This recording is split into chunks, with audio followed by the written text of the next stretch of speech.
Buenas tardes, me llamo Saúl Pascual y bueno, formo parte del grupo Sopa de Partículas. Ahora os hablaré un poquito más de él. En la charla de hoy, que hemos titulado Esconde el parámetro de Hubble Nueva Física, hablaremos un poco sobre la expansión del universo, sobre cómo medimos esa expansión y sobre un hecho que está pasando, bueno, que está muy en boca de toda la comunidad, es que los dos métodos más potentes que tenemos para medir la constante de Hubble parece que no terminan de estar de acuerdo a la hora de determinar cuál es este parámetro. Veréis que el número que sale por los dos métodos tampoco es muy diferente, pero sí que el error que hay entre ellos hace que sean exclusivos, ¿vale? Vale, esto es lo que hablaremos hoy. Primero haré la presentación. Los que sea la enésima charla de Sopa que ven, se estarán hartos de escucharlo, lo siento, pero para toda la gente que es la primera vez que viene y la gente que nos ve por YouTube cuando suben las charlas, creo que es interesante presentarnos. Después siempre hacemos unas ideas principales que de introducir después, también mejor. Y bueno, finalmente de lo que hablaremos es de cómo medimos el parámetro de Hubble, ¿vale? El parámetro de Hubble, como he dicho, es un parámetro que nos sirve para cuantificar la expansión del universo con los dos modelos más potentes. Luego hablaré de algunas alternativas para que no parezca que hay solo dos bandos, que uno será con medidas locales y el otro utilizando el modelo cosmológico. Y finalmente, pues cuando ya sepamos todo esto, pues ya hablaremos de las discrepancias que hay a la hora de calcular el parámetro de Hubble. Vale. Ahora toca presentarnos y hacer un poquito de spam. Somos Sopa de Partículas, somos un grupo de divulgación científica de aquí de Barcelona. Organizamos charlas y actividades. No quiero hacer muchos spoilers, pero habrá cositas en breve, como por ejemplo, como podéis ver aquí, fuimos al CERN hace unos años, se ve porque vamos todos sin mascarilla.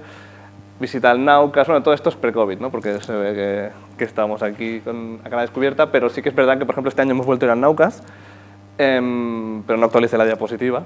Esto, por ejemplo, son puertas abiertas del ALBA, y para este año estamos ya empezando a preparar de nuevo un viaje al CERN, que está en camino, alguna actividad extra y otras cosillas que ya iremos comentando.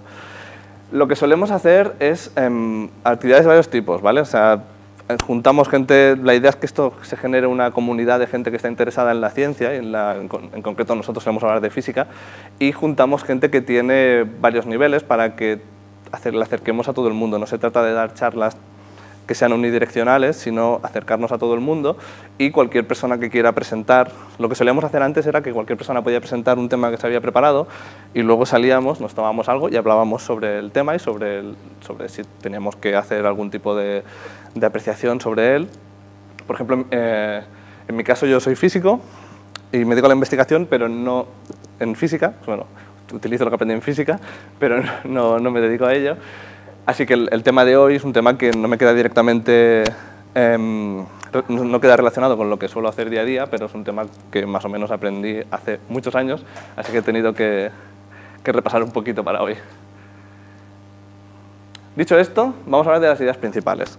Esto es algo que siempre hago en las charlas porque me gusta que queden tres ideas claras, porque muchas veces cuando hacemos una charla se hace para un público muy diverso. Hay gente que ya conoce casi todo lo que voy a decir y entonces intento dar algo extra. Y luego hay gente que es la primera vez que quizá escucha hablar del parámetro de Hubble. No sé si hay alguien aquí. Entonces, lo importante es que queden dos ideas claras y el resto de detalles que se puedan ir perdiendo durante la charla, que podáis, o sea, si por ejemplo veis que os estáis perdiendo, que no os preocupéis, porque la esencia de el mensaje que quiero que saquéis hoy es básicamente, bueno, son estos dos mensajes, ¿vale? Que podemos medir la expansión del universo mirando las estrellas y haciendo cálculos de distancias, calcular la velocidad a la que se alejan y ese tipo de... Bueno, sería como una práctica muy experimental. Y luego tenemos otro método para calcular ese parámetro, que consta de hacer medidas en el universo más profundo, en la luz más antigua del universo, que luego hablaremos de a qué me refiero con eso, y una vez tenemos un mapa de esa luz, utilizar nuestro modelo teórico para construir el universo hasta ahora, ¿vale? Y estas son las dos medidas que presentaré hoy de cómo se mide la constante de Hubble, y son ahora mismo los dos candidatos que tienen. Cuando digo más potente me refiero a nivel estrictamente científico, no son los que tienen más publicaciones científicas y a día de hoy, pero que no tiene por qué ser así esto dentro de unos años. Vale, hablaremos primero, haremos una pequeña introducción en la que hablaremos de la expansión del universo. Me imagino que casi todo el mundo ya sabe que el universo se está expandiendo, pero para el que no, pues hablaremos un poquito de este tema. Esto es una imagen típica, que estaréis ya muy familiarizados con ella, que es una imagen del Big Bang. Aquí, bueno, no es una imagen del Big Bang, obviamente, ¿no? Es como una especie de esquema de cómo pensamos que ha sido el Big Bang. Aquí sería el presente, aquí sería el momento del Big Bang. Una cosa importante que también aprovecharé en la charla de hoy es para quitar un poquito la imagen del Big Bang como una explosión, como un badum, ¿no? Y que en realidad lo que es algo un poquito más complejo, y los resultados que hoy iré presentando pues ayudarán un poco a también darse cuenta de que es un poquito distinto. Entonces, si partimos de aquí, vemos que aquí estaremos en un universo frío, con galaxias distantes y relativamente, bueno, y alejándose entre ellas, diríamos, y a medida que vamos viendo hacia el pasado, nos vamos encontrando con que el universo se va haciendo más denso y a la vez se va haciendo más pequeñito. Y finalmente pues nos encontraremos con este gran muro, que es el fondo cósmico de microondas, que, bueno, estrictamente esto de aquí no es el fondo cósmico de microondas, pero ahí es donde se mide el fondo cósmico. Aún así, este tipo de representaciones a veces confunden porque, claro, es un problema que tenemos siempre que queremos representar algo que es en 3 dimensiones en 2 dimensiones. ¿Vale? Siempre que nosotros queremos visualizar la expansión de un universo en 3 dimensiones que se expande en el tiempo y lo ponemos en un diagrama en 2 dimensiones, pues hasta que no interpretas bien esa imagen pasa mucho tiempo y hay veces que este tipo de imágenes se hacen un poquito difíciles de interpretar y dan lugar a confusión, como a pensar que el Big Bang fue una explosión. Entonces, hoy iré enseñando imágenes e intentaré un poquito justificar su uso. En este caso, lo que es importante que se vea es que esto sería como el momento previo al recalentamiento, y entonces aquí pues vemos cómo el universo se empieza a expandir desde el origen, ¿vale? Y lo que se expande es el propio universo, no se expande las galaxias, no es que se separen las galaxias, sino que el propio espacio-tiempo, no sé qué he dicho, el propio espacio-tiempo se expande con el universo. Otra forma de verlo es así.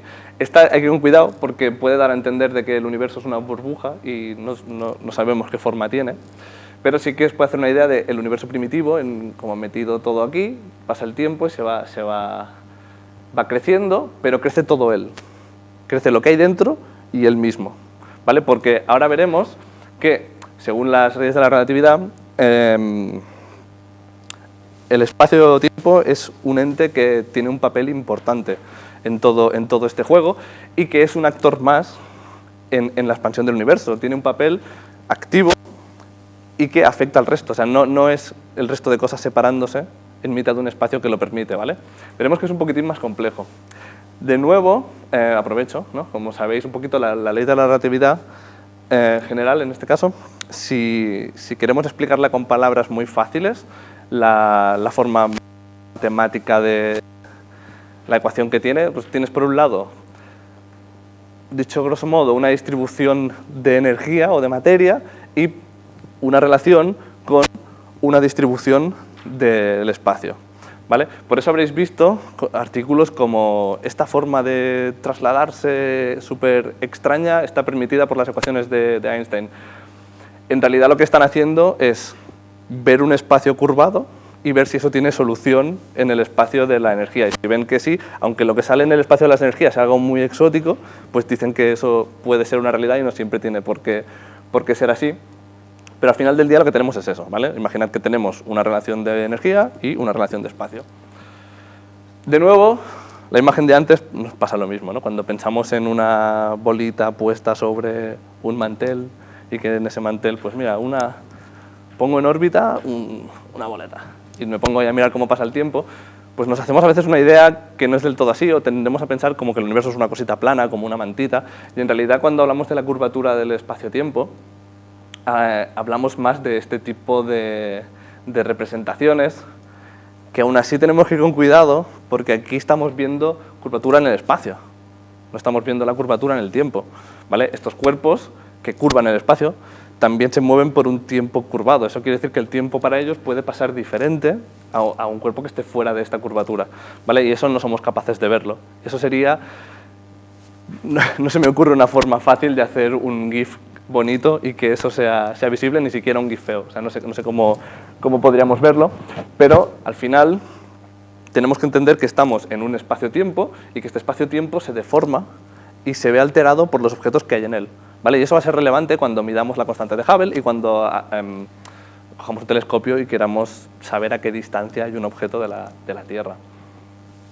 Otra representación más, no solo eso, sino que claro, las señales que nos llegan, ¿no? Y que muchas veces cuando hablamos de materia oscura o otros conceptos así más exóticos que suelen gustar más, pues es como que si olvidamos el papel que tiene el espacio-tiempo, las curvaturas que hay en el espacio-tiempo, muchas veces no sabemos ver de dónde se saca la evidencia para este tipo de objetos. Y en general, por ejemplo, la luz, toda la energía que recorre el espacio-tiempo, lo hace recorriendo el espacio-tiempo. Entonces, la forma que éste tenga afecta su recorrido. No entraré mucho más en profundidad de esto, porque si una charla de relatividad general sería una charla entera de 1 hora. Ah, no, mira, me he dejado esto, me he engañado. Además, otra cosa que es relevante es que el propio espacio-tiempo puede generar ondas, ¿vale? Que ya lo habréis visto, bueno, llevamos unos años haciendo mediciones de ondas gravitacionales, que no son más que ondas de espacio-tiempo que se propagan por el mismo, ¿no? Entonces, todo este cuerpo, ¿no? Pues podríamos ser todo el espacio-tiempo con todo lo que contiene, va a ser lo que va a hacer que... Tenemos que pensar en el universo como un cuerpo que es todo, ¿vale? Algunas cosas son espacio-tiempo y otras cosas son objetos que hay sobre él. Entonces, cuando hablamos del espacio-tiempo y hablamos de la expansión del universo, aquí hay una idea que es muy importante, ¿vale? El universo se está expandiendo, eso lo sabemos. Entre otras cosas, el espacio que se está expandiendo hace que las galaxias se estiren entre ellas, ¿no? Bueno, no se estiren entre ellas, se separen entre ellas, pero hay algunos casos en los que no es así, ¿vale? Entonces, dices, bueno, ya empezamos con las excepciones, ¿no? En realidad lo que ocurre es bastante fácil de comprender. No sé si esto que voy a decir ahora es un buen símil, pero siempre, yo qué sé, cuando estudiaba como que me resultaba intuitivo imaginarme la expansión del espacio-tiempo como un río que me está empujando y yo estoy metido en él y voy con otra persona y los dos vamos así. Si yo me agarro a la otra persona, vamos a estar atados. Aunque el río vaya tirando de mí, nosotros vamos a estar atados. Si en algún momento la fuerza en la que me empuja es demasiado fuerte, más fuerte que nosotros, pues entonces ya nos separamos. Entonces, sin saber si este símil es lo suficientemente bueno, os digo que aquí lo que tenemos son toda una serie de galaxias que están lo suficientemente cerca como para que sus gravedades hagan de anclaje, ¿vale? Entonces, estas galaxias, que en este caso son las del grupo local, son unas galaxias que están muy cercanas a la Vía Láctea y que debido a la gravedad que hay entre ellas, pues se mantienen unidas a pesar del espacio-tiempo. Esto es importante porque cuando midamos cuerpos extraños y veamos cuerpos en el cielo y veamos que todo se aleja, veremos que lo que está en el grupo local no, ¿vale? Lo que está en el grupo local, lo más probable es que si la gravedad está ganando la batalla a la expansión del tiempo, lo más probable es que si dejamos pasar suficiente tiempo, todo esto termine juntito, ¿vale? Porque la gravedad tiende a juntar los diferentes cuerpos del universo. Y aquí, pues esta imagen tan chula, que es de la Niaquea, ¿no? Que es como el supercúmulo de galaxias en el que estamos, que si no me falla la memoria, pues como estamos por aquí, y yo me imagino que esta representación es como la dirección que se espera que vayan y que terminen juntándose en una mega supergalaxia, debido a la gravedad, ¿vale? Porque todo lo que esté atado por fuerza gravitatoria terminará juntándose.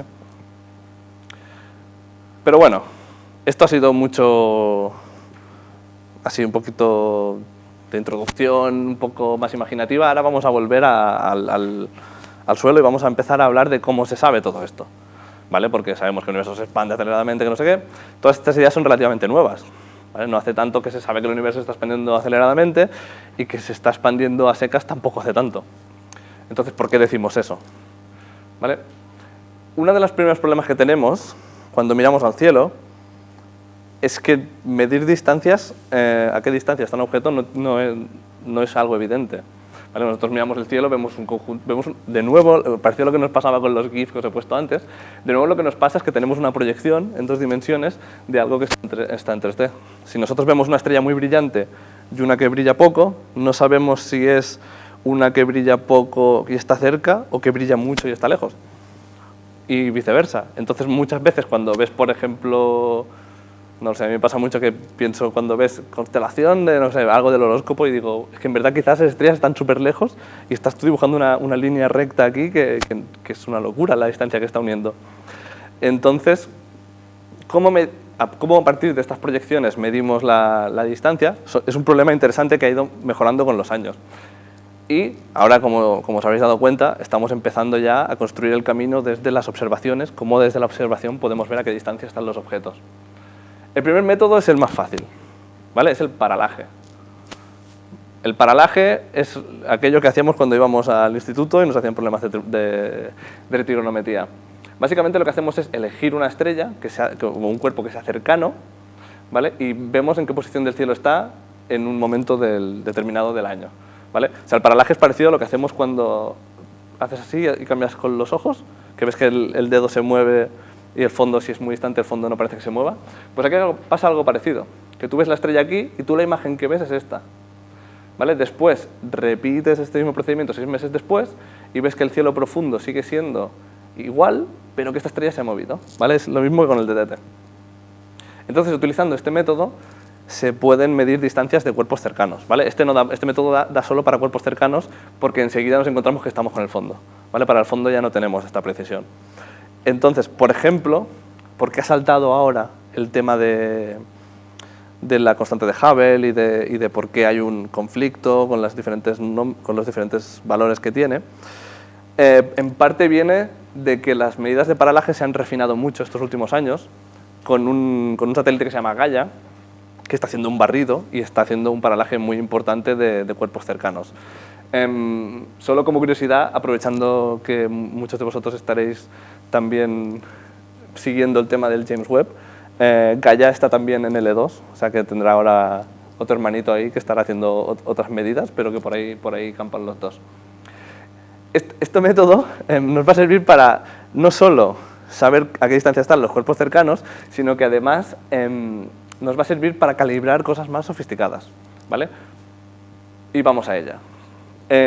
Justo en 1908, Henrietta Leavitt se dio cuenta de que unos de los tipos de estrellas variables, que son estas estrellas que cambian su luminosidad en función del tiempo, más o menos van variando la luminosidad en función de días, ¿vale? Pueden tener un periodo de 5 o 6 días, hasta 10, creo que luego lo enseñaré. Pero son estrellas que hacen este proceso de forma regular y que podemos medir perfectamente. Por si queréis entender un poquito qué es lo que está pasando, el Sol es una estrella que es estable. Digamos que la presión que ejerce el Sol al generar reacciones nucleares, la presión de radiación del Sol que empuja el Sol a expandirse, se contrarresta con la presión, con la gravedad, con la fuerza de gravedad que lo empuja, ¿vale? Cada una de las fuerzas genera una presión y entran en una especie de equilibrio. Estas estrellas no están en esta estabilidad. Estas estrellas están en un momento en el cual la presión de radiación las expande y posteriormente la gravedad puede empujarlas hacia adentro, entonces están como una especie de estado de metaestabilidad, ¿vale? Estas estrellas en concreto que hay un subtipo que es muy conocido, que son las cefeidas, ¿vale? Que en muchos casos pues sabréis que también han sido conocidas como candelas. O sea, en general, en física y en astrofísica, todo lo que llaman candelas suelen ser objetos que utilizamos como guía, ¿vale? En este caso, las cefeidas se establecieron como candelas en el momento en el que se vio que, en función del periodo que tienen, brillan más o brillan menos. Digamos que si tenemos el periodo, sabemos el brillo de la estrella, ¿vale? Y eso fue un cambio muy importante, ¿vale? Que abrió las puertas desde la época de Leavitt, ¿vale? Que lo que hizo para ver esto, porque realmente, si os digo, no se puede saber la distancia. ¿Cómo sabía ella que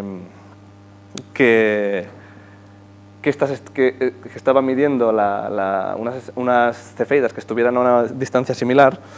pues lo que hizo fue, ahora no recuerdo el subcúmulo que era, después os lo diré porque creo que lo tengo apuntado también, pero cogió un cuerpo de cefeidas que están en una de las una galaxia satélite de la Vía Láctea, en la cual la distancia relativa entre ellas era relativamente pequeña en comparación con la que podemos tener en objetos lejanos, y hizo una medida de luminosidad en función de la frecuencia. Entonces, ¿qué ocurre? Que nosotros medir luminosidad no nos garantiza que el cuerpo esté lejos o cerca, pero midiendo periodos somos muy buenos, ¿vale? Entonces, si nosotros juntamos una parte del cielo en la que esté lo suficientemente cerca para hacer una medida de paralaje y que a la vez tenga una cefeida cerca, pues vamos a tener un punto de unión, ¿vale? Entonces, podemos construir un primer set de datos en los que juntemos cefeidas con paralaje, y luego cuando el paralaje nos deje de funcionar, ya lo tendremos calibrado para tirar solo de cefeidas, ¿vale? Y de esta forma, pues, damos un pasito más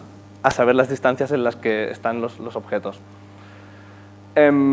Otra cosa interesante, ¿vale? Ahora os he hablado de medir distancias, pero también hay otra cosa importante, que es saber la velocidad a la que se alejan los cuerpos.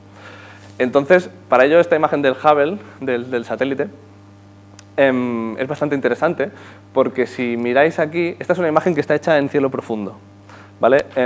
Eso quiere decir que se ha elegido estratégicamente una parte del espacio que no tiene una estrella, o no tiene un objeto, sobre todo estrellas. Para lo que queremos ver es un espacio en el que a priori parece que no hay nada, apuntamos hacia allí y lo que terminamos viendo son galaxias, muchas galaxias, ¿vale? Esta imagen se tomó despacito, durante mucho tiempo, y finalmente creo que es en un grado solo, o incluso menos, pero en un espacio muy pequeño del cielo, que no se ve nada a priori, termina llenándose de galaxias. Y curiosamente, hay un subconjunto que cuestan más de ver, que las tenéis aquí numeradas y aquí las tenéis en zoom, que son todas rojas, ¿vale? Entonces, este subconjunto de estrellas rojas, de galaxias rojas, hacían confundir un poco, porque es como, ¿qué pasa? Que las galaxias, hay algunas de ellas que son todas rojas, o ¿qué está pasando con esto? Para ello, para saber qué es lo que está pasando aquí, os voy a hablar del efecto Doppler, que es este efecto que todos vemos cuando, por ejemplo, nos pasa una ambulancia por al lado, ¿vale? Que es este efecto que la sentimos muy aguda y luego se va poniendo grave, ¿vale? ¿Qué pasa? Que si tú tienes un móvil que se dirige en tu dirección, mientras va produciendo sonido, pues el sonido pues, se va compactando en una dirección y en la otra lo contrario, ¿vale? Pues con la luz pasa algo similar, que si tenemos una galaxia que se está alejando, este GIF solo lo elegí por lo innecesario que se vea el nervio óptico, me hizo gracia. Al final lo que tenemos es un efecto de corrimiento al rojo, ¿vale? Esto lo habéis escuchado muchísimas veces, el efecto del corrimiento al rojo. Además, o sea, es una visión un poco simplificada, porque además algo que ocurre es que si el espacio se está expandiendo, pues la luz que está en él también pierde energía, pero está lo suficientemente bien para hacer este tipo de mediciones. La clave está en cómo sabemos la velocidad en función del corrimiento al rojo, ¿vale? Para ello, aquí Slipher en 1917 tuvo una idea muy buena, que es, estas no son, estas lo he puesto aquí solo para que tengamos otro ejemplo, pero pilló algunas nebulosas y lo que hizo fue poner su espectro de color. O sea, básicamente lo que hizo fue, imaginad que ves la luz que te llega de esa nebulosa y la pasas por un prisma y sacas todos los colores de los cuales está compuesto esa luz. Entonces, ¿qué es lo que ocurre cuando ves el espectro de un cuerpo lejano? Bueno, en todos, ¿no? Pero lo que estamos viendo aquí es que si os fijáis aquí, no sé si lo vais a ver, pero hay como una banda que se absorbe, ¿vale? Esa es la banda del hidrógeno, ¿vale? Es un efecto que se produce porque el hidrógeno, que es el elemento más abundante, absorbe estrictamente esa parte del espectro, ¿vale? Cuando muchas veces veis que hacen espectrometría y te dicen la composición de algunas atmósferas muy lejanas, lo que hacen es esto, miran el espectro, porque cada átomo absorbe cierta parte del espectro. Y en este caso, el hidrógeno absorbe esta parte de aquí. Entonces, ¿qué es lo que vemos? Que en función de la velocidad a la que se aleja de nosotros, pues el espectro se va corriendo a la derecha. ¿Lo veis? ¿Vale? Entonces, utilizando básicamente un análogo a las leyes de Doppler, a la ley de Doppler, eso se puede calcular. Y curiosamente, pues bueno, él hizo estas medidas, le salía que todo se estaba alejando y tampoco supo interpretar muy bien qué es lo que pasaba, pero solo supo que todo lo que estaba midiendo se estaba alejando. Y finalmente, bueno, esta es como la más conocida de todas, ¿no? Que esta es la gráfica de Hubble, que Lemaitre un par de años antes también publicó. Lo que pasa es que por lo que tengo entendido lo publicó en francés y no en una revista que no tenía tanto impacto y terminó cayendo en el olvido. Pero bueno, actualmente pues se hablan ya de las leyes de Hubble-Lemaitre, además que Lemaitre fue un gran físico excelente que no solo hizo esto, sino que hizo grandes contribuciones al modelo cosmológico, del que hablaremos luego, como sentar las bases de las métricas del modelo cosmológico, un modelo cosmológico que se puede expandir o contraer, ¿vale? Que no es algo, no solo contribuye en esto, pero los dos hicieron unas medidas, sobre todo, lo que pasa es que Hubble es el que publicó estos resultados, en los que básicamente lo que hizo fue unir distancias de paralaje con cefeidas y a la vez corrimiento al rojo, de forma que tenía una gráfica en la que se puede ver la distancia y la velocidad de los objetos, ¿vale? Y fue poniendo las medidas que hacía en esta gráfica. ¿Y qué encontró? Encontró que a medida que aumenta la distancia, aquí la distancia está en parsecs, un parsec son 3,3 años luz, ¿vale? Es una unidad de distancia, y aquí está la velocidad, ¿vale? Entonces, ¿qué es lo que estamos viendo? Que a mayor distancia de la Tierra, mayor es la velocidad a la que se aleja de la Tierra. Esto no sabían muy bien cómo interpretarlo y esto fue un hit de entonces, porque estamos hablando de los años 20. En los años 20 no estaba claro ni siquiera si Andrómeda formaba parte de la galaxia. Era un momento en el cual no tenían nada claro a qué distancia estaban muchos de los objetos que hoy en día nosotros tenemos clarísimo que Andrómeda está a 2,5 millones de años luz de nosotros y nadie se sorprende por eso. Pero entonces, como no tenían una forma de medir que fuera lo suficientemente precisa, de medir las distancias, en este caso, no sabían si quizá era un objeto que estuviera dentro de nuestra galaxia. Y por ese motivo, bueno, aquí hay una foto de una observación de Hubble, en la cual, esto es Andrómeda, esto es como se podía ver entonces, ya sé que ahora la vemos mucho mejor, pero se ven algunos de los objetos que fue marcando y finalmente aquí detectó una cefeida. Y en el momento en el que detectó una cefeida, pues esto, claro, pudo determinar la distancia a la que está Andrómeda y entonces salió que estaba le salió con, si no me falla la memoria, con un 30% de error más o menos, pero ya la distancia que salía estaba muy alejada de la Vía Láctea. Si tenemos en cuenta que la Vía Láctea tiene que tener unos 50.000 años luz de diámetro, pues encontrar un objeto a 2,6 millones pues estaba clarísimamente fuera, así que fue cuando se supo eso, a qué distancia estaba Andrómeda. Sin embargo, el problema que tenemos con el método cefeidas es que tampoco es un método perfecto, porque estamos hablando de estrellas. Y las estrellas las vemos hasta donde las vemos. Si ahora mismo volviera, no sé si puedo... Sí. Si vuelvo a esta imagen de aquí y os digo que busquéis estrellas en estas galaxias, pues mal. Porque ya no tenemos esa resolución y esta foto es relativamente reciente. Entonces, las cefeidas llegan básicamente hasta donde nuestra resolución estelar llega. Una vez ya llegamos a galaxias lejanas, las cefeidas ya no son un método que sea lo suficientemente bueno. Y solo por aclarar otra cosa, que me voy a acordar, estas medidas las hizo Henrietta Leavitt en el cúmulo de Magallanes, ¿vale? Que están aquí relativamente cerquita, es una galaxia satélite, y por eso se pudo asegurar que todas las cefeidas que midió estuvieran, obviamente no estaban a la misma distancia, pero lo suficiente como para hacer una calibración del brillo en función de la distancia. Vale, vamos a seguir. Porque aquí podría parecer que estamos en un punto de game over en el que ya no podemos ver distancias más lejanas, pero tenemos más.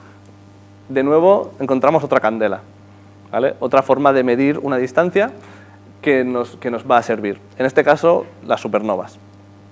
Un tipo de supernova muy concreto, que es la supernova de tipo 1A, que por un lado la podemos identificar también por el tipo de brillo que tiene, Y por otro, porque a pesar de que veamos poquito una galaxia, una supernova puede brillar como la propia galaxia durante un periodo de tiempo muy pequeño.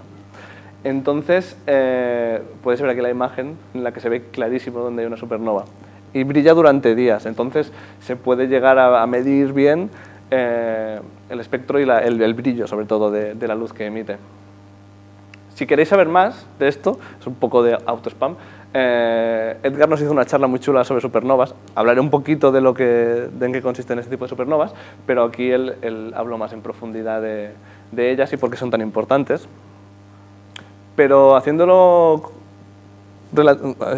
esta historia en corto, lo que tenemos es, si en un grupo de estrellas binario, una de las dos estrellas llega a su fase final y termina eyectando toda la masa de la estrella menos el núcleo, lo que nos vamos a encontrar es con una nana blanca. Si esta nana blanca está orbitando, bueno, está de forma binaria con otra estrella, la otra estrella va a empezar a envejecer, y como sabéis, una estrella que está envejeciendo, pues al final va aumentando su radio, ¿vale? Y finalmente algo que termina ocurriendo es que la nana blanca se pone en modo de devorar y empieza a comerse la estrella que tiene alrededor suyo. Hay algo que ocurre, y es que las nanas blancas tienen una masa máxima, ¿vale? Que es un principio físico que es el límite de Chandrasekhar, que cuando las nanas blancas llegan a 1,44 masas solares, explotan, se calientan mucho, o sea, el núcleo de una nana blanca es el que es, y cuando tienen lo suficiente masa como para llegar a 1,44 masas solares, liberan todo en un tipo de supernova, muy energética, hacen una reacción muy energética porque se llega a una temperatura lo suficientemente alta y se genera una supernova, vamos. Entonces, en estas supernovas, ¿vale? Estos son un montón de puntos de diferentes supernovas de tipo 1A, el pico de brillo está en el mismo sitio, ¿vale? En esta gráfica he hecho un poquito de trampa, ¿vale? He hecho un poquito de trampa porque hay algunas correcciones que se tienen que hacer. Si fijáis aquí pone B, en la A se ve sin corregir, pero para no liarla, aunque esto puede ser relevante luego, se hacen no todas las supernovas de tipo 1A, tienen pequeñas variaciones, pero se considera que, grosso modo, igual que pasaba con las cefeidas, todas el pico de brillo es el mismo. Entonces, ¿qué podemos hacer con esto? Podemos repetir el proceso que hemos hecho antes. Podemos ir a un lugar del universo que podamos observar y que sepamos a qué distancia están los objetos por cefeidas, y detectar una supernova de tipo 1A. ¿Vale? De esta forma podemos calibrar el brillo, ¿vale? Recordad que en estos casos, como el brillo depende del cuadrado de la distancia, ¿no? Si es 4 veces menos brillante, debería de ser el doble de distancia, ¿vale? Entonces, en este caso, si nosotros podemos calibrar la luz de las supernovas de tipo 1A, pues podremos saber a qué distancia hay objetos a los cuales cefeidas no llegan. Y con esto llegamos a esto, que esto es la madre del cordero, ¿vale? Esta es la escalera de distancias del universo, y aquí hay algo muy importante, y es una síntesis de todo lo que os he explicado. Aquí abajo tenemos una gráfica en la que vemos paralaje y cefeidas, ¿vale? Aquí es cuando hacemos esa calibración. Este paso es importantísimo. Vemos toda una serie de distancias que podemos medir por paralaje y que a la vez tenemos una cefeida a esa distancia. Esto de aquí nos sirve para calibrar estas cefeidas de aquí. Y estas cefeidas de aquí sirven a su vez para calibrar supernovas de tipo 1A que están en el mismo rango de distancias, ¿vale? Y finalmente nos vamos a la región en la que solo tenemos supernovas de tipo 1A, que como veis hay muchas medidas y aquí hay muy poquitas. Aquí hay del orden de 20 medidas, ¿vale? O sea, tenemos aquí una cantidad de medidas sustentadas por estas de aquí, pero en realidad es que este tipo de eventos solo tenemos los que tenemos. Y bueno, ¿qué es lo que estamos viendo? Estamos viendo que a cualquier escala, ¿vale? A mayor distancia, mayor velocidad, ¿vale? Lo que estamos viendo es que el universo se está expandiendo. Lo miremos donde lo miremos, se está expandiendo, y además lo está haciendo de forma constante, ¿vale? Hay una expansión del universo que es constante y que se va alejando los objetos a medida que van estando más lejos. Si os fijáis en esto contradice un poco a lo que veríamos si, por ejemplo, el Big Bang fuera una explosión. Si el Big Bang fuera una explosión, lo que veríamos es que todo se aleja a la misma velocidad, y si nosotros descartamos que estamos en un punto privilegiado, porque si nosotros viéramos que todos los objetos se alejan de nosotros, volveríamos a suponer que estamos en el centro del universo. asumiendo que no estamos en un punto privilegiado, deberíamos de ver un patrón de alejamiento de nosotros o acercamiento en función de en qué parte de la explosión nos hubiéramos encontrado, y sin embargo lo que nos encontramos es que todos los objetos se alejan de nosotros y que lo hacen cada vez más en función de cuán lejos están. ¿Y eso por qué ocurre? Porque lo que ocurre es que no se está alejando solo el objeto, sino que lo que se está alejando es el propio espacio. Cada centímetro del espacio-tiempo se expande y a la vez los objetos que están apoyados sobre él se desplazan por esa expansión. Entonces, a más lejos, hay más espacio que se está expandiendo entre nosotros. Esta medida de aquí, que nos dice cómo se expande el universo, es la constante de Hubble, ¿vale? La derivada en este caso, ¿vale? Nos serviría para saber cuál es el ritmo de expansión del universo. Sin embargo, hay siempre peros, ¿no? Esto es bastante reciente. Básicamente es un premio Nobel del equipo de... Estos son los investigadores principales de 3 equipos diferentes que se pusieron a medir corrimiento al rojo y supernovas que estaban muy lejanas. Mucho más de lo que os he enseñado en la gráfica anterior. Entonces, ¿qué es lo que ocurrió? Les pasó algo que no se esperaban. Esta gráfica es un poquillo difícil de leer, pero básicamente lo que les pasó es que les dejó de salir una línea recta. Les pasó que cuando miraban muy lejos, las estrellas brillaban más de lo que se esperaría si se cumpliese la ley de Hubble-Lemaitre, que es la diapositiva anterior, ¿vale? Que es esta ley que os he dicho de que a más lejos mayor velocidad de alejamiento, de precesión. Lo que ocurrió es que eso no coincidía. ¿Qué veían? Que objetos muy lejanos brillaban más de lo previsto. ¿Y eso qué quiere decir? No, es por cómo está esta gráfica. Lo que estamos viendo es que el ritmo de aceleración del universo lejano es menor que el actual.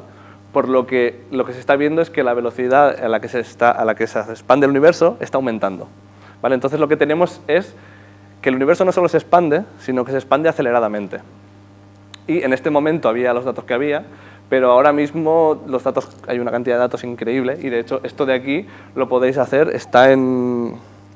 Hay una base de datos que se puede encontrar, que es Rediscovering Dark Energy, en la que hay un tutorial para adquirir todos los datos y con unos scripts con Python, con datos nuevos, reproducir todas estas medidas y representarlas, hacer la escala de distancia, podéis hacer lo que queráis. Y, por ejemplo, esto está hecho con ese programa, bueno, con ese tutorial, ¿vale? Claro, esto revolucionó bastante, porque lo que nos estaba diciendo es que la constante de Hubble en realidad iba variando con el tiempo, y por eso solemos hablar de parámetro de Hubble, a pesar de que cuando veis H0 es la constante de Hubble, sería el parámetro de Hubble en la actualidad, ¿vale? Con esto, digamos que hemos terminado una parte del camino. Ahora sí. Con esta primera parte en la que estamos observando el universo, desde Tierra o desde satélites, pero me refiero de forma relativamente observacional, miramos diferentes estrellas, vamos calibrando y vamos llegando. Pero luego podemos hacer otra cosa, que es partir del modelo teórico, ¿vale? Aquí voy a intentar explicar el fondo cósmico de microondas, oscilaciones acústicas de bariones y un par de ideas más así relativamente rápido, así que quizá es un poco extraño si no lo habéis escuchado nunca esto, pero creo que es interesante explicar cómo funciona todo esto, porque a mí, por ejemplo, me resultó súper interesante en su día, y quizás porque soy un friki, pero si vosotros también lo sois, a mí me gustó mucho y espero que os ayude un poquito a visualizar por qué se confía tanto en estos datos y por qué las medidas basadas en modelo cosmológico son tan potentes, ¿vale? Algo que quiero decir antes de empezar con esto, el mecanismo al que se le atribuye la expansión del universo acelerada suele ser la energía oscura, ¿vale? Que habréis escuchado hablar de la energía oscura, y la energía oscura sería como una especie de energía que tiene el espacio-tiempo de forma propia y que a más espacio, más de esta hay, y por lo tanto el universo se expande debido a la presión que produce la energía negativa, ¿vale? Pero esto con mucho cuidado porque, claro, la energía oscura todavía, digamos que sabemos que es algo que está ahí, que empuja y poco más, ¿vale? Pero se sabe que está ahí por muchas evidencias, y el fondo cósmico de microondas contiene algunas de ellas muy fuertes, y sobre todo de la materia oscura también, que a mí me convencieron del todo cuando vi este tipo de cosas. Y luego la materia oscura, o sea, cuando veis el nombre aquí, lambda CDM, es el modelo cosmológico lambda.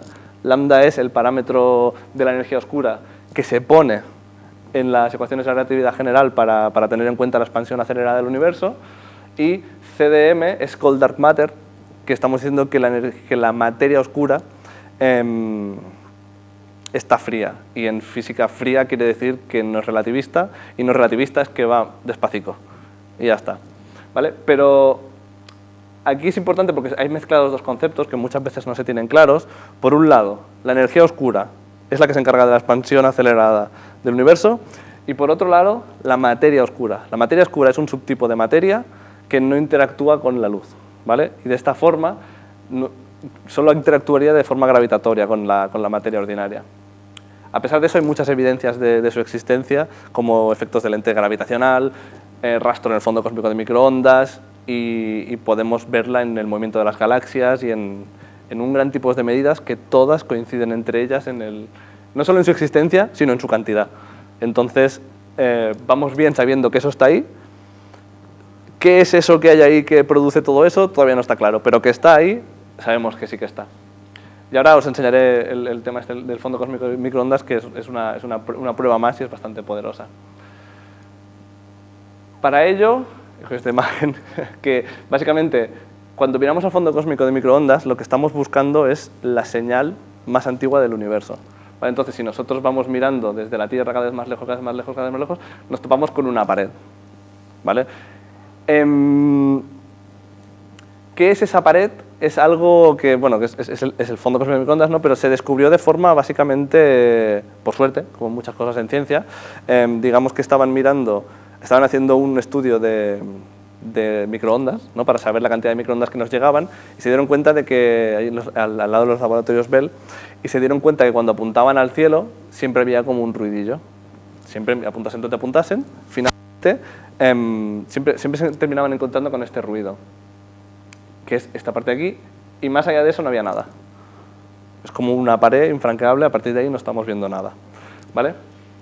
Por ahora lo voy a dejar aquí, después ya iremos un poquitito más adelante, pero por ahora lo voy a dejar aquí. Por eso está aquí esta pared, que no quiere decir que no hubiera nada antes, es que no vemos nada antes de eso. Después también creo que es importante que nos hagamos la idea de la escala en la que trabaja la cosmología.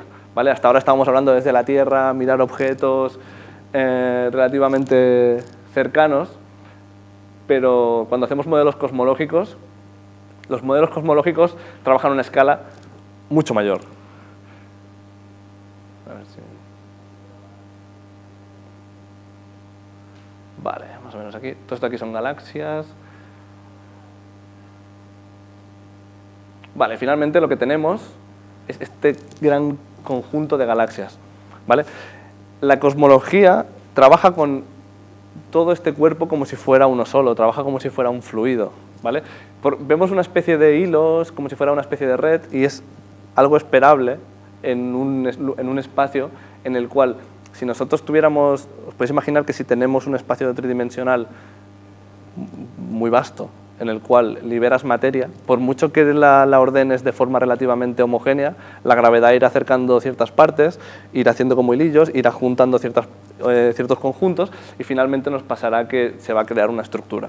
¿Vale? Esta estructura, aún así, se puede tratar con un fluido con una serie de propiedades, y cuando digo como un fluido no es como agua, sino que trabajamos en él con todo como si fuera uno, y podemos de aquí sacar una serie de características que pensamos que tiene el universo. ¿Vale? El modelo cosmológico trabaja a esta escala. Porque luego ahora veremos algunas imágenes que nos recordarán un poco a esto, y que no os parezca extraño que cuando se vieron según qué imágenes alguien pensara en algo así. Pero bueno, vayamos al fondo cósmico de microondas, que esto no es el fondo cósmico de microondas. ¿Vale? Sí, lo descubrió Piensas y Withrow, vale, en el 64 fue. ¿Qué pasó aquí? Que estaban haciendo un experimento con una antena y miraban si había residuos de microondas. Encontraron que había una señal que llegaba por todas partes. Por otro lado, ya se habían establecido gran parte de la física de la relatividad moderna con las métricas de un universo en expansión. Y, curiosamente, algo que pasó es que en la misma revista científica publicaron un artículo, que este artículo en el que se hablaba del fondo cósmico de microondas, que esto no es el fondo cósmico de microondas, aunque lo he puesto aquí, pero ahora lo matizaremos un poco. El equipo que encontró que había una radiación de microondas que nos llegaba y que esa radiación estaba a 2,7 a 2,7 Kelvin, publicó en una revista que a la vez publicó un artículo de una universidad cercana que decía que haciendo los modelos del Big Bang se debería de encontrar una radiación de fondo de 2,7 Kelvin. Entonces, una maravillosa casualidad, se encontraron las dos cosas a la vez. Sin embargo, lo que se ve no es esto, ¿vale? Lo que se ve es algo más bien como esto, que al final, si os fijáis, es como que es muy bonito, parece el logo de Pepsi, pero lo que estamos viendo aquí es esperable. Es esperable, porque ahora aquí sí que lo que estamos viendo es, no es exactamente esto, obviamente es más ruidoso, pero es como la señal que nos interesa, cómo se distribuye la temperatura, lo que vemos. Cuando veáis esto de aquí, imaginad que es una bóveda, ¿vale? Es como si yo os representase el mapa de la Tierra, ¿vale? Que cuando lo proyectamos en un plano, lo vemos plano, pero muchas veces lo veis en esta forma, ¿vale? Elíptica. En verdad, esto es lo que miraríamos en cada parte del cielo, ¿vale? Desde cualquier parte del mundo, y cuando nosotros esa imagen 3D que tendríamos como si fuera el cielo y la deshacemos, pues lo representamos así, ¿vale? Pero esto es el cielo, todo el cielo, y vemos que hay como una serie de formación. Esta distribución es debida, de nuevo, a efectos de tipo Doppler, debido al movimiento de la Tierra. A los lugares en los que nosotros nos acercamos los veremos más azules y en los que nos alejamos más rojos. También está el movimiento no solo el de giro de la Tierra, sino que el de la Tierra cuando gira a través del Sol y el sistema solar girando en la galaxia. Entonces, tenemos que hacer toda una serie de correcciones a todo esto, ¿vale? Cuando hacemos unas correcciones a todo esto que estén lo suficientemente bien hechas, nos queda... parece que nos queda algo que es muy parecido a la radiación del cuerpo negro. De hecho, es la mejor medida que tenemos de radiación de cuerpo negro, y prácticamente no se ve nada. Prácticamente no se ve nada. Lo que pasa es que si miramos pequeños cambios, muy pequeños, ¿vale? Del orden de una parte por cada 100.000 creo que es, terminamos encontrando esta figura, ¿vale? Y esta figura es el fondo cósmico de microondas. Es lo último que vemos, ¿vale? Es la señal más antigua del universo. Y así la ves a priori y puede parecer que aquí esto es ruido, ¿verdad? Y en un principio se pensaba que sí, quizá en esta imagen no tanto, porque esta imagen está hecha con el satélite Planck, que se dedicó básicamente a hacer esto, y ahora se ve mejor. Pero esta imagen se ha ido sacando con diferentes resoluciones, diferentes experimentos, y todas replican este patrón, ¿vale? Existe un patrón. No hay... no es ruido, podría ser ruido que se ha conservado, pero lo interpretamos de otra forma. Vale. Voy a volver un momento al Big Bang, ¿vale? Aquí está el momento del Big Bang, bueno, la inflación. Aquí es un momento en el que el universo era plasma, era opaco, de aquí no salía luz, era totalmente opaco, y aquí el universo pasa a ser transparente, ¿vale? Para que lo veamos de alguna forma, imaginad que el universo está en su fase temprana, ¿vale? En su fase temprana se comporta muy parecido a lo que veríamos en el núcleo del Sol. En el núcleo del Sol tenemos una gran variedad de partículas, lo que pasa es que con la cantidad de energía que hay en el núcleo del Sol, los electrones van libres, ¿vale? Los electrones libres y los núcleos van por libre, y la luz que se genera de las reacciones nucleares, si nosotros pensamos que el Sol tiene un radio de 600.000 kilómetros y nos imaginamos una reacción nuclear que se hace en el centro del Sol y la luz va a 300 kilómetros por segundo, luego, si lo hiciéramos el cálculo de servilleta, diríamos que la luz del Sol sale en 2 segundos, ¿verdad? Pero lo que ocurre es que en el centro del Sol pasa algo, y es que hay esta sopa, ¿no? de núcleos y de electrones que hace que estos fotones, cuando quieran salir, no lo consigan, porque se chocan con electrones libres. Y los electrones libres tienen una propiedad, que es bueno, hay un efecto que ocurre con ellos, que es el efecto Compton, que es que absorben una parte importante de la energía de los fotones. Entonces, ¿qué ocurre? Que si nos imaginásemos la historia explicada como si un solo fotón quisiera salir del Sol, no para de chocarse. No para de chocar, no para de chocar, no para de chocar, no para de chocar, y le cuesta mucho salir. Como si nosotros quisiéramos salir de un concierto de Chayanne, no sé. Entonces, al final, lo que terminamos viendo es que en promedio, un fotón que se ha creado en el centro del Sol tarda, en promedio de nuevo, del orden de 1 millón de años en salir. El núcleo del Sol es terriblemente opaco, ¿vale? Porque hay esta gran cantidad de partículas libres. Algo parecido es lo que pasaba en el universo al principio, ¿vale? Teníamos un conjunto de partículas, que ahora especificaremos un poquitín más, que eran un cuerpo que se comportaba como un plasma, y hasta que la temperatura no bajó lo suficiente como para que esos electrones que estaban libres de repente sean capturados por los átomos, el universo se tiene que expandir. El universo tiene que expandirse, tiene que bajar su temperatura, se tiene que ir cocinando a fuego lento, y finalmente lo que termina ocurriendo, como ya sabéis porque estáis aquí, es que el universo llega a una temperatura lo suficientemente baja, ¿vale? Que es del orden de los 3000 Kelvin, en la que los núcleos y los electrones de repente se encajan. Y en ese momento, ¿qué ocurre? Que se libera la luz. La luz que estaba atrapada porque no podía salir, porque estaban los electrones ahí molestando, de repente se libera. Y cuando vemos el fondo cósmico de microondas, esta pared, lo que estamos viendo es lo que ocurrió en el momento en el que la materia empezó a existir, ¿vale? Este paso se llama recombinación, ¿vale? Y en la recombinación lo que vemos es la última distribución que tenía el plasma en el universo, ¿vale? Era un universo creciente, todo él expandiéndose y bajando su temperatura. Y al convertirse en transparente, esos fotones terminan llegando a nosotros ahora, ¿vale? Que se han ido corriendo al rojo y por eso ahora los vemos en longitud de onda de las microondas. Cuando pasen los años, nosotros no lo veremos, pero cuando pasen los años, esa longitud de onda se irá extendiendo, ¿no? Se irá haciendo mayor y terminarán siendo, lo llamarán fondo cósmico de radio, y al final pues no habrá fondo cósmico, o no sé cómo lo verán. ¿Eh? Sí. Otra cosa que sí que es importante que tenéis que pensar, porque esto es un muro óptico, ¿no? Pero los neutrinos escapaban un poco de esto.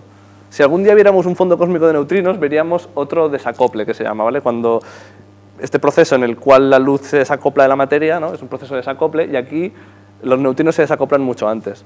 Y hay algo que se desacopla mucho antes, que son las ondas gravitacionales, que serían tendríamos una resolución increíble de lo que pasó al principio, ¿vale? Pero los instrumentos que tenemos hoy en día no sirven para medir el fondo cósmico de ondas gravitacionales. No sé si eso lo llegaremos a ver, pero sí sé que veremos avances en ondas gravitacionales que sí que tendrán mucho que decir con la constante de Hubble, ¿vale? Pero bueno, que me lío. ¿A dónde quiero llegar con todo esto? Tenemos esta sopeta de aquí. Y ya sabéis, o sea, hoy estoy contento, que no lo he dicho, pero hoy siempre que vengo saco la diapositiva del modelo estándar, y hoy estoy hablando de 2 modelos estándar, el de la física de partículas y el de la cosmología, así que he hecho bingo.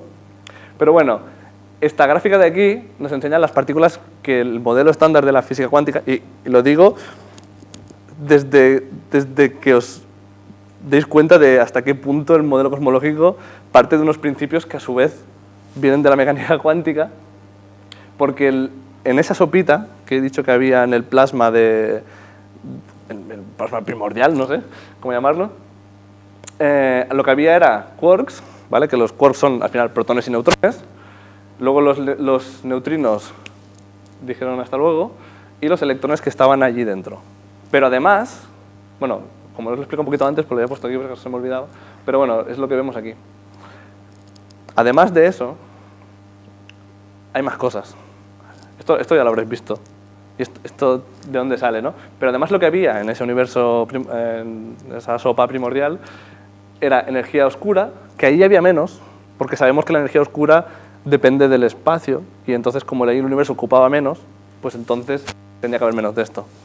Sin embargo, la cantidad de materia oscura es la que es. Entonces, en ese momento en el que estaba el universo en modo plasma, pasaban cosas. Pasaban cosas y esas cosas son muy interesantes. ¿Vale? ¿Qué cosas pasaban? Os presento lo que se conoce como oscilaciones acústicas de bariones, que tiene un nombre súper chulo, pero al final, para que os hagáis una idea, tenemos un plasma. Ese plasma contiene, por un lado, partículas, que como podemos considerar la luz, los electrones y los núcleos atómicos. Luego además tenía materia oscura, que la materia oscura, como os he dicho, no interactúa de forma ni electromagnética, ni porque yo sepa, ni por nuclear, no, por nuclear seguro que no, ningún tipo de interacción fuerte. Creo que los experimentos que se están haciendo para detectar materia oscura dentro del modelo estándar contemplan la opción de que interactúe por interacción débil, pero por fuerte seguro que no. Pero al final lo que tenemos es que la materia oscura, como sí que interactúa gravitacionalmente, se va apilando. Por otro lado, la materia bariónica, que es la materia estándar, también se va apilando. ¿Por qué? Porque siente gravedad.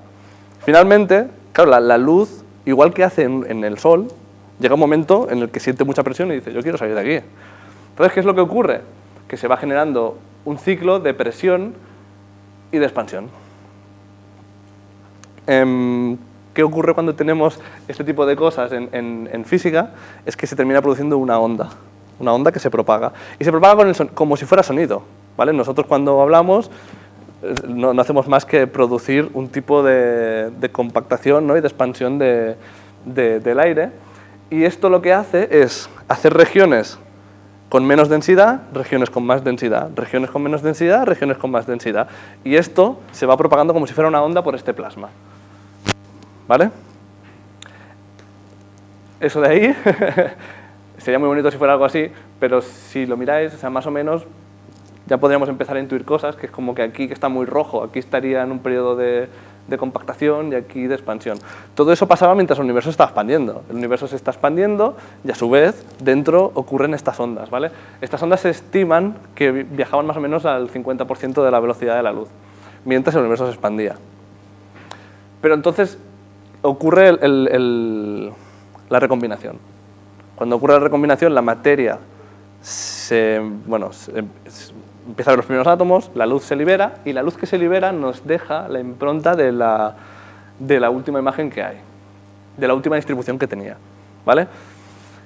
Y todo esto es muy bonito, pero al final lo que queremos es que existan medidas que puedan salir de ahí, que nos parezcan, o sea, no una historia que yo me estoy inventando ahora, que siempre estaría bien decir, bueno, esto es mentira e irme, pero al final tenemos que ver estos resultados reflejados en nuestras mediciones, ¿vale? Porque hasta ahora hemos empezado diciendo que tenemos unos señores que están mirando por telescopios, que mandan satélites, que calibran cefeidas, y yo ahora me estoy montando no sé, una fábula. Entonces, cómo todo eso luego lo podemos medir es muy interesante, ¿vale? Por un lado, si nosotros tenemos estas ondas, que os podéis imaginar de nuevo, esto ocurriría en 3D, ¿vale? No os imaginéis, esto es de nuevo una simplificación para que visualicéis el tipo de problema que es, pero al final lo que tendríamos que ver es que si esto fuera así, terminaríamos viendo las galaxias distribuidas en forma de estas onditas, ¿no?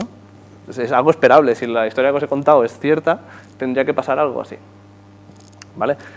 Y no, eso no ocurre. Pero, porque en verdad no había esto, en verdad lo que había era una cosa bastante más compleja. En verdad había un montón de ondas de presión produciéndose desde muchas partes del plasma que había en el universo primigenio, ¿vale? Entonces, esto sería una simulación hecha. Nos recuerda mucho a la diferencia de cuando llueve poco a cuando llueve mucho, ¿no? Que aquí hay un gran número de perturbaciones que se están produciendo. Sin embargo, lo que sí que podríamos decir es que si tenemos un sistema de muchas ondas que se están creando y porque hacían como una onda de choque y rebotaban hacia adentro. Si eso es algo que estaba ocurriendo, deberíamos de encontrar manchas en las que esté todo concentrado en un punto, otras que estén en su máximo, y luego una cantidad que esté en el medio que sea un promedio. Sea un promedio de todos estos eventos ocurriendo a la vez. Y eso es algo que sí que podemos medir. ¿Cómo podemos medir esto?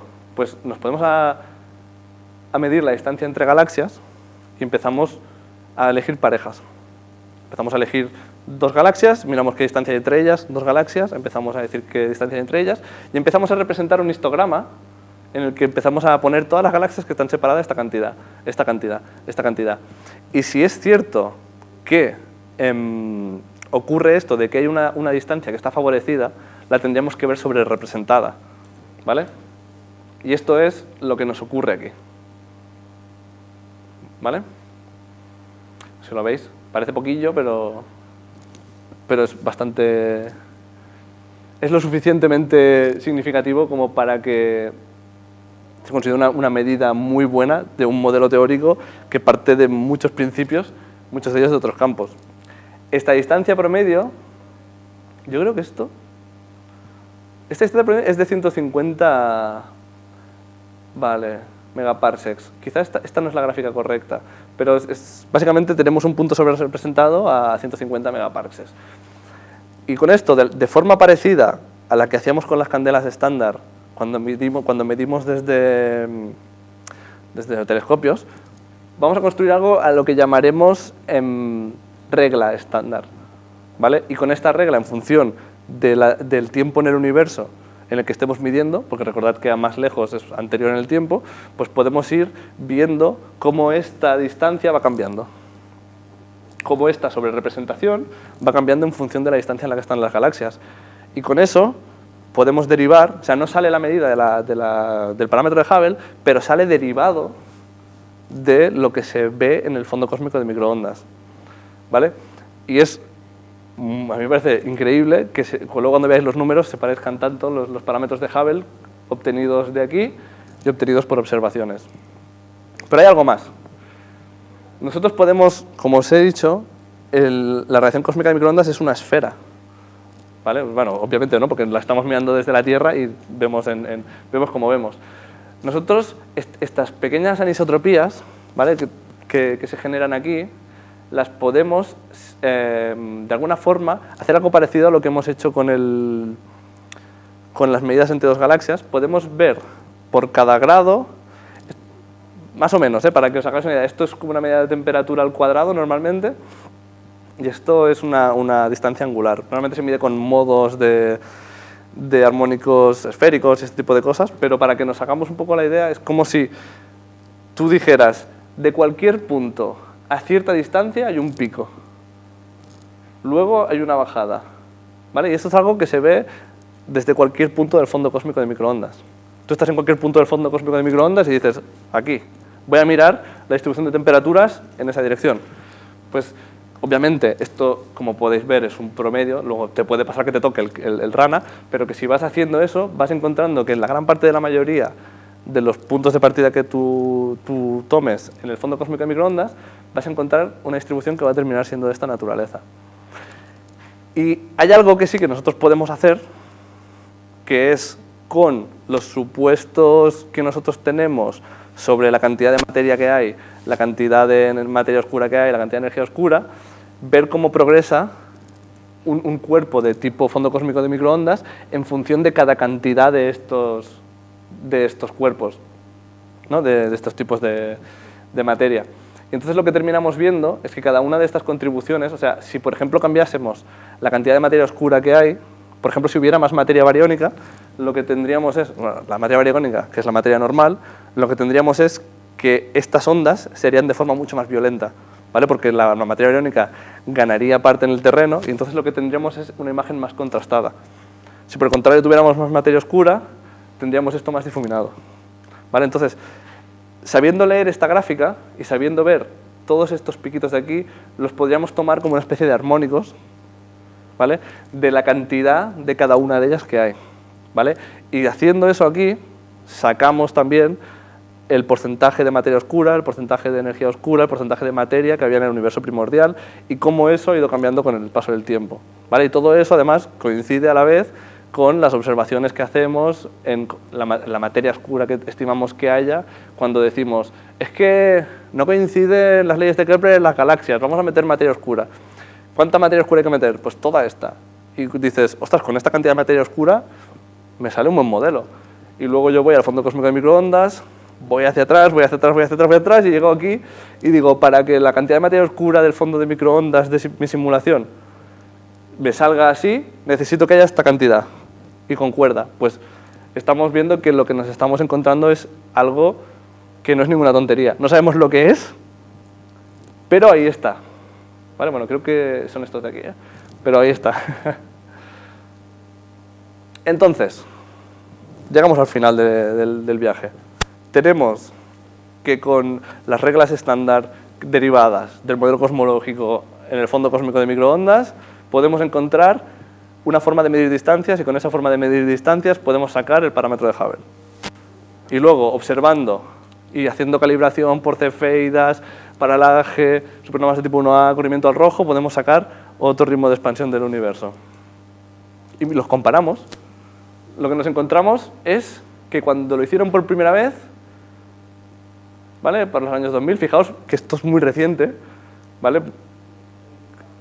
La medida central es esta y esto es la barra de error. Entonces, cuando eso pasó, fue un fiestón. ¿Vale? Imaginaos, o sea, dos métodos tan distintos que rondan los dos el 72,5 de valor medio, con unas franjas de error relativamente parecidas, pues hemos roto la cosmología, o sea, somos unos fieras. Lo que pasa es que han ido saliendo medidas de paralaje mejores. ¿Vale? Han ido saliendo instrumentos más sofisticados. Entonces estas barras de error se han ido reduciendo y a la par se han ido reduciendo estas de aquí. ¿Vale?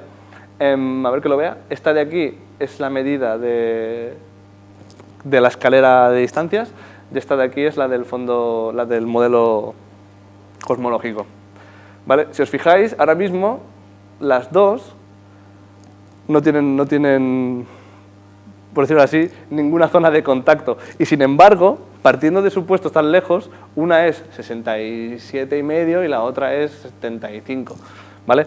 Fijaos que esto que os he dicho antes, ¿vale? Que es con la liberación de resultados de Gaia 2, bueno, porque Gaia es un satélite que va midiendo y que pasado cierto tiempo hace paralaje, saca datos para hacer paralaje y los libera. Entonces cada release de datos pues es el Gaia 1 y todo, y este es cuando vuela la segunda. Incluso puede que sea este, ¿eh? Bueno, no, esto es lo que se espera, ¿no? Pero al final el tema está en que estamos ahora en este punto, y esto es la discrepancia de la que se habla cuando se habla del parámetro de Hubble, ¿vale? Luego una cosa importante, bueno, creo que lo he dicho, ¿no? El parámetro de Hubble va cambiando con los años, porque cambia en función de la cantidad de energía oscura que hay, ¿vale? Pero lo que medimos aquí es el H0, que es la constante de Hubble ahora, ¿vale? Y no va a cambiar para mañana ni para pasado mañana. O sea, esto no es debido a que haya ido cambiando la constante de Hubble. Esto es debido a que los dos métodos se han ido refinando y está pasando algo que se nos está pasando por alto en alguno de los dos sitios, ¿vale? Ahora discutiremos un poquitín más sobre esto. A mí me gusta también mucho esta gráfica, porque se van viendo los diferentes experimentos, ¿vale? BAO, todo esto de aquí son experimentos que midieron el fondo cósmico de microondas. Que os he dicho que se ha ido refinando la medida, y la última fue de Planck, que es la mejor medida que tenemos ahora mismo, y son todas las imágenes que os he puesto son de Planck. Y luego aquí, pues, se van viendo diferentes correcciones que se han ido haciendo, ¿vale? Por ejemplo, aquí está la release de Gaia, aquí, por lo que veo, es un cambio de lentes, ¿no? Bueno, al final, como si tú tienes una escalera de distancias, tú puedes ir refinando lo del medio y que el error del medio se vaya haciendo pequeño y cada vez saber mejor en qué punto estás. Pero, a ver, vale. La pregunta era, ¿esconde el parámetro de Hubble física nueva? Veamos, o sea, ahora mismo lo que tenemos es solo dos experimentos, ¿no? O sea, dos formas de medirlo, entonces quizás es un poco prematuro, porque por un lado lo que tenemos es una escalera de distancias, que esta escalera de distancias está sustentada por 20 medidas, alrededor, no recuerdo si eran quizá 19, pero a los del orden de 20, y luego hay un montón de medidas que están aquí arriba. Entonces, luego las cefeidas quizá no son tan buena medida, o sea, se supone que el no son tan buenas está contemplado y la cantidad de error que pueden inducir se tiene en cuenta para calcular el error que producen al final, ¿vale? No es que los científicos que hacen esto estén locos y vayan adelante, o sea, la gente que hace esto son genios, saben perfectamente lo que están haciendo y muchos de ellos son premios Nobel y saben perfectamente todo, pero es posible que haya un error sistemático que no estén viendo. Por otro lado, esto de aquí está basado en un modelo cosmológico, ¿no? Puede que haya física nueva que no estemos teniendo en cuenta y que termine, una vez apliques esa nueva física, se acerquen más los resultados a los de la escalera, ¿vale? Pero lo que está claro es que si hay física nueva, no será una física que produzca un cambio tan grande, porque fijaos que están muy cerca. Entonces, ¿qué está pasando ahora? Lo que está pasando es que están surgiendo nuevas hipótesis, nuevas formas de medir. Por ejemplo, aquí hay una de ellas que está sacando artículos ahora recientemente, que es mirar una de las ramas de las enanas rojas, ¿vale? Hay un efecto parecido al que os he explicado con supernovas de tipo 1A que se da en la de las enanas rojas, que de nuevo, si os gusta, la charla de Edgar también lo explica, pero básicamente hay un punto en el que llega una masa crítica y ahí emite mucha luz. Y entonces las están utilizando para calibrar distancias sin pasar por cefeidas. Entonces, están calculando la constante cosmológica utilizando este tipo de información y nos salen unos resultados que están por medio. Entonces, ¿ahora qué, no? Lo más probable es que todo este problema en los futuros años, yo imagino que no sé si lo veremos resuelto, pero veremos cambios. Porque por un lado tendremos medidas de ondas gravitacionales, que eso sí que ya empiezan a ver. Ahora hay dos de medidas de ondas gravitacionales que nos sirven para hacer este tipo de estadística, que básicamente necesitas una onda gravitacional con contrapartida óptica. Cuando tienes esas dos informaciones, puedes calibrarlo, el sistema, y puedes sacar de ondas gravitacionales distancias, ¿vale? Lo que pasa es que ahora solo tenemos dos medidas. La escalera esta tiene un mogollón. O sea, hasta que no saquemos más estadísticas de ondas gravitacionales, no tendremos otro experimento aquí. Luego, además de esta idea, hay otras que están basadas en sirenas estándar, creo que son también fusiones de agujeros negros, mediciones a través de cuásares y otro tipo de candelas que nos van dando diferentes resultados de la constante de Hubble y que al final, de intentar explicar todo este embrollo, sabremos si realmente estamos hablando de física nueva o un error sistemático. Pero ahora es muy pronto, al menos para mi gusto, no sé hasta qué punto estoy calificado para decir esto, pero para mi gusto es pronto para anunciar física nueva, pero si tuviera que haber física nueva, estos serían los indicios que habría para que esta física nueva sea necesaria. Y ya está.